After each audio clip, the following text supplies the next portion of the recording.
अस्सलाम वालेकुम everyone, this is D3 exercise 10C question number 8 हम इसका कर रहे हैं।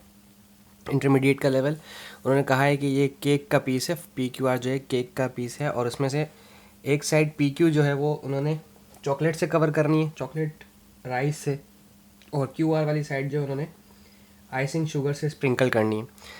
बहुत ज़्यादा घुमा कर नहीं दिया हुआ सवाल, सिंपल आपको सिर्फ PQ और QR की साइड मालूम करनी है, दैट्स इट। उन्होंने जो बाकी स्प्रिंकल और वो केक आइस और वो चॉकलेट केक कर दिया, उससे कोई परेशानी की बात नहीं। बस प्रॉब्लम सिर्फ इतनी है कि जो एंगल दिया हुआ है वो आपको रेडियन में दिया हुआ है, आपको डिग्री में नहीं दिया हुआ। मैं बार बार कह रहा हूँ कि जब रेडियन की बात आ जाए तो अपने कैलकुलेटर को डिग्री से रेडियन में रखें, ठीक है। अब हम इसकी साइड्स डिसाइड कर लेते हैं। 90 के ऑपोजिट वाली ऑब्वियसली हाइपोटेन्यूस है, सब जानते हैं अच्छी तरह से बात, तो हम इसको H लिखते हैं, हाइपोटेन्यूस।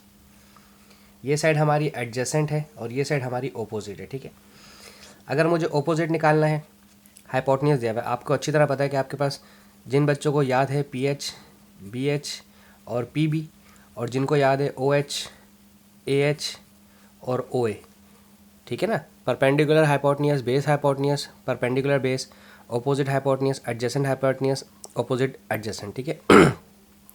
अगर QR मालूम करना है OH या PH, ये वाला है साइन का, ठीक है। साइन 0.98 और is equals to QR OH है, यानी कि PH QR अपॉन हाइपोटेन्यूस की वैल्यू है 16.8, ठीक है।